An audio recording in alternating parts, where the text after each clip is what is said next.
আসসালামু আলাইকুম ওয়া রাহমাতুল্লাহি ওয়া বারাকাতুহু। প্রিয় বন্ধুরা, আমার হাতে যে গাছটি আপনারা দেখছেন, এটা আমরা সবাই চিনি। আমরা ছোটোবেলায় দেখলাম পাকা ফল, এগুলো আমরা খাইতাম। স্কুলে যখন গেছি, মাদ্রাসায় যখন গেছি তখন খাইছি। ছিঁড়ে ছিঁড়ে খুব মিষ্টি, পাকলে ফলটা কালো হয়। ডালিমের করে আমরা খাইতাম। রাস্তার পাশে এখানে ওখানে পাওয়া যায় গাছটি, ডালিমের মতন, কিন্তু এই গাছটির নাম আমরা জানতাম না। আজকের নামটা জানি নি। এই গাছটির নাম হচ্ছে কাকমাছি গাছ। এই কাকমাছি গাছের উপকারিতা কঠিন কঠিন উপকার করে। যেমন 1 নম্বরে কাজ করে আপনার যাদের জন্ডিস আছে, যাদের জন্ডিস হয়, এই জন্ডিসের জন্য খুব উপকার করে। কীভাবে খাবেন? এর 1 মুঠ পাতা তুলে আনবেন, ভালো করে ধুয়ে পরিষ্কার করে নেবেন, রস করবেন। রস করে রসটা ছাইকে নেবেন, ছাইকে নিয়ে সকালবেলায় বাসি পেটে 2 চামচ করে রস খাবেন। প্রতিনিয়ত 3-4 দিন খান, ইনশাল্লাহ আপনার জন্ডিসের সমস্যা থাকবে না ইনশাল্লাহ। মাছ তরকারি ভাত খাইতে পারেন না, গন্ধ পায়। যাদের গুঁড়া কৃমি আছে, গুঁড়া কৃমির জন্য কঠিন উপকারী।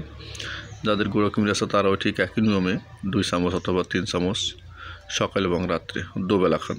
3 দিন খান, ইনশাল্লাহ গুঁড়া কৃমি কমে যাবে, স্বাভাবিক অবস্থায় ফিরে আসবে ইনশাল্লাহ। খেয়ে দেখুন। হেপাটাইটিসের জন্য গাছটি বিশেষ উপকার করে। হেপাটাইটিস বি যাদের আছে তাদের জন্য বিশেষ উপকার করে। রস করে যদি খাইতে পারেন ইনশাল্লাহ উপকার পাবেন। কোনো উপকার নাই উপকার ছাড়াইতে। গাছে কোনোদিন ক্ষতি করে না যদি আপনি চিনে খাইতে পারেন। মনে রাখবেন, গাছটির নাম কিন্তু কাকমাছি গাছ। ভালো করে দেখুন, এই গাছে ফল আসছে। এই যে গাছে ফল, এই দেখুন, এই যে থোকায় থোকায় ফল, দেখতে ভালো লাগে, পাকলে আরও সুন্দর হয়। ভালো করে দেখুন। যাদের সেক্সের সমস্যা আছে, যৌন সমস্যা আছে, তাদের জন্য বিশেষ উপকার করে, শরীরে শক্তি যোগায়। যদি আপনি ম্যানেজ করে খাইতে পারেন। এখন এই গাছ রাস্তার পাশে তলায় যাচ্ছে, যেখানে সেখানে ঘরের পাশে যেখানে সেখানে পাবেন। ভিডিওটি ফলো দিবেন, আপনার জন্য আর এক ভাই, আর এক চাচা, মা, খালাদের উপকার হইতে পারে। ভিডিওটি শেয়ার দিয়ে দিবেন, এবং শেয়ার দিলে আপনি সব পাবেন ইনশাল্লাহ। আপনার সমস্যা না ভাই, আর এক ভাই সমস্যা থাকতে পারে, আপনার কাছে আপনার জন্য দোয়া করবে। সবাই ভালো থাকবেন।